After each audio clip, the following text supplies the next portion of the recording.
The Allied intervention was a multinational military expedition launched during the Russian Civil War in 1918. The initial goals were to help the Czechoslovak Legion secure supplies of munitions and armaments in Russian ports, and re-establish the Eastern Front. After winning World War I, the Allies militarily backed the anti-Bolshevik White forces in Russia. Allied efforts were hampered by divided objectives, war-weariness after the just-finished Greater Conflict, and a lack of domestic support. These factors, together with the evacuation of the Czechoslovak Legion, compelled the Allies to withdraw from North Russia and Siberia in 1920, though Japanese forces occupied parts of Siberia until 1922 and the northern half of Sakhalin until 1925. Prologue to the Allied intervention. Revolution in 1917. Russia was in a state of political strife. Public support for war and the Tsar was dwindling. The country was on the brink of revolution. The February Revolution changed the course of the war. Under intense political pressure, the Tsar abdicated and the Russian Provisional Government was formed, led initially by Georgy Lvov and later by Alexander Kerensky. The Provisional Government pledged to continue fighting the Germans on the Eastern Front. The Allies had been shipping supplies to Russia since the beginning of the war in 1914 through the ports of Arkhangelsk, Murmansk, and Vladivostok. In 1917, the United States entered the war on the Allied side. U.S. President Woodrow Wilson dropped his reservations about joining the war with the monarch as an ally, and the United States began providing economic and technical support to Kerensky's government. The war became unpopular with the Russian populace. Political and social unrest increased, with the revolutionary Bolsheviks under Vladimir Lenin gaining widespread support. Large numbers of common soldiers either mutinied or deserted the Imperial Russian Army. During the June 18 offensive, the Russian army was defeated by the German and Austro-Hungarian forces as a result of a counterattack. This led to the collapse of the Eastern Front. The demoralized Russian army was on the verge of mutiny and most soldiers had deserted the front lines. Kerensky replaced Alexei Brusilov with Lvr Kornilov as commander-in-chief of the army. Kornilov attempted to set up a military dictatorship by staging a coup in late August 1917.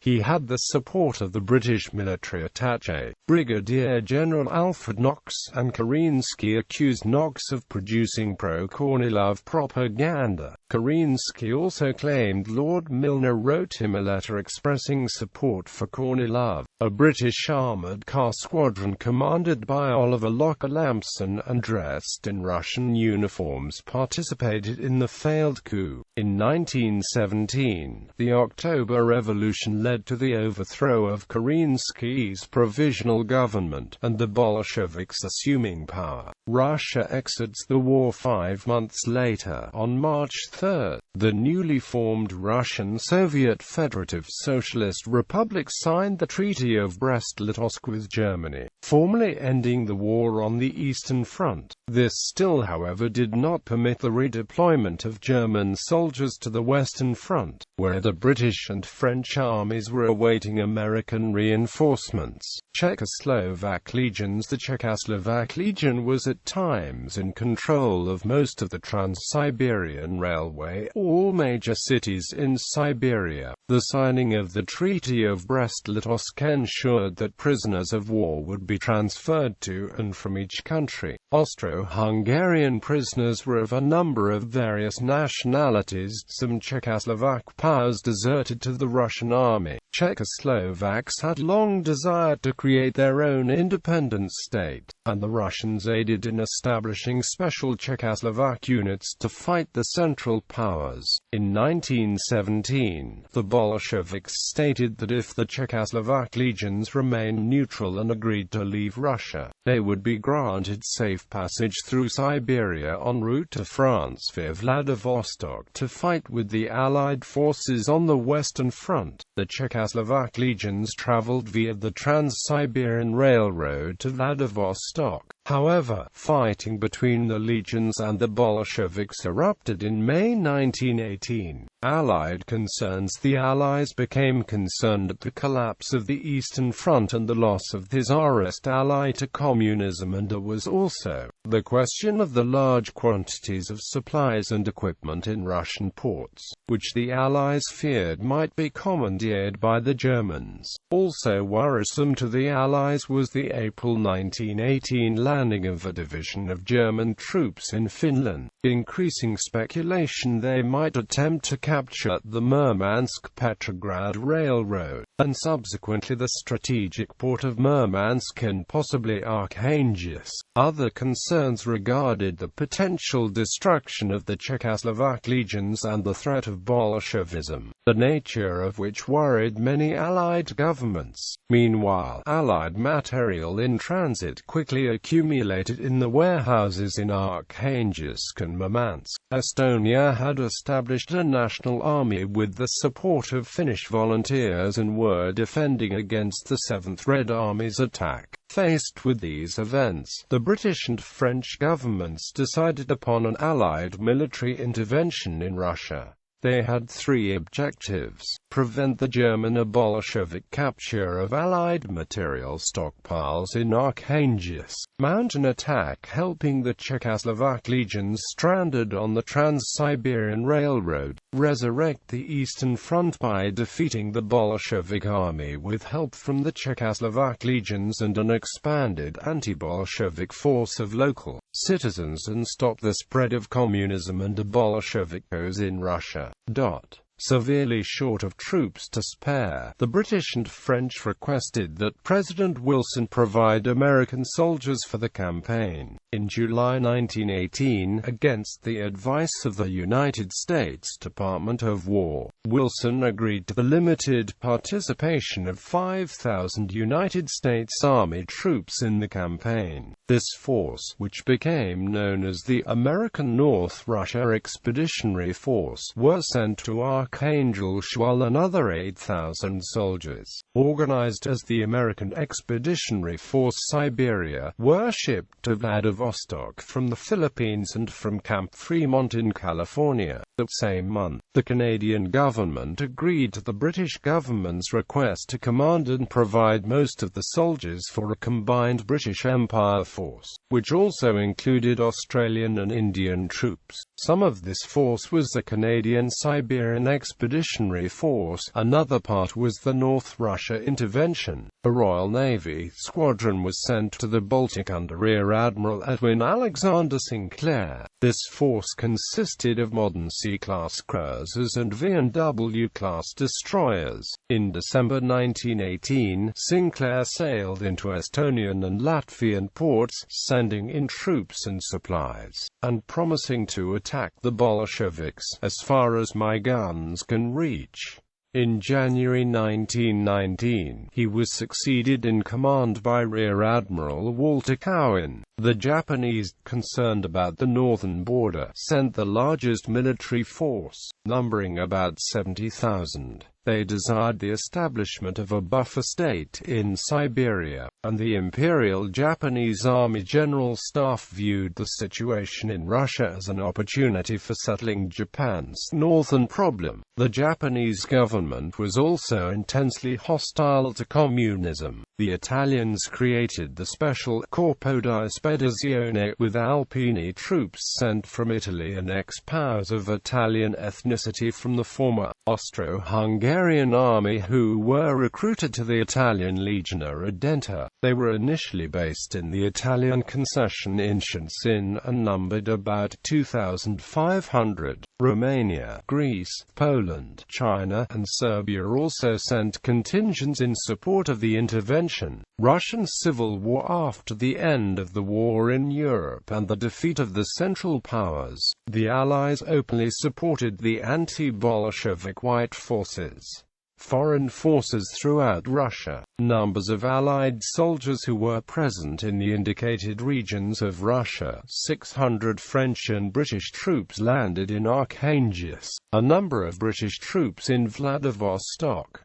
A number of Romanian troops in Bessarabia, 23,351 Greeks who withdrew after 3 months, 13,000 Americans, 11,500 Estonians in northwestern Russia, 2,500 Italians, 2,300 Chinese, 150 Australians, 15,000 Japanese soldiers in the eastern region. Campaigns: Northern Russia British Army, 236th Infantry Brigade, 548th Army Troops Company, Royal Engineers, 2 10th Royal Scots, some Royal Dublin Fusiliers, 52 BN Manchester Rect, closing parenthesis.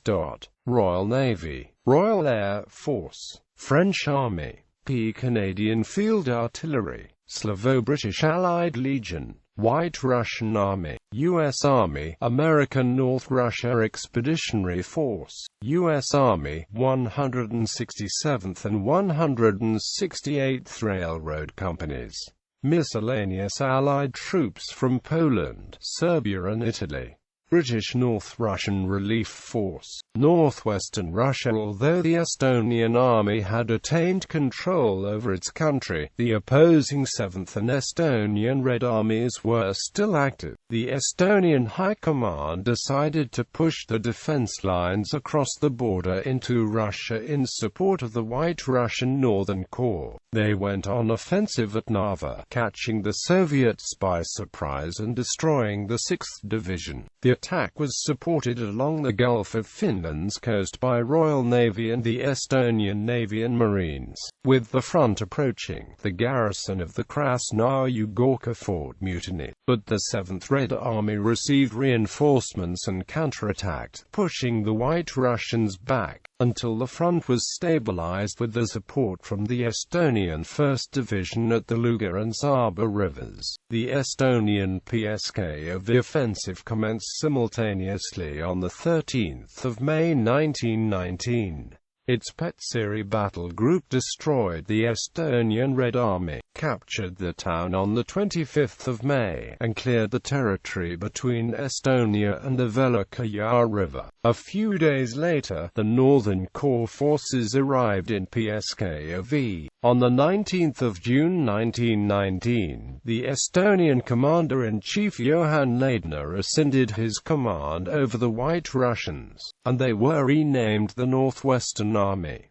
Shortly afterward, General Nikolai N. Yudenich took command of the troops. The Northwestern Army launched Operation White Sword, a major effort to capture Petrograd on 9 October, with arms provided by Britain and France, and the operational support by the Estonian Army, Estonian Navy, and the Royal Navy. The Estonian and British forces made a joint land and naval attack against Krasnaya Gorka, while the Estonian 2nd Division attempted to throw the 10th Red Division across the Velika Yar, and the 3rd Division attacked toward Pythlovo and Ostrov. The Northwestern Army approached to within 16 kilometers of Petrograd, but the Red Army repulsed them back to the Narva River. Distrustful of the White Russians, the Estonian High Command disarmed and interned the remains of the Northwestern Army that retreated behind the state border, southern Russia and Ukraine on 18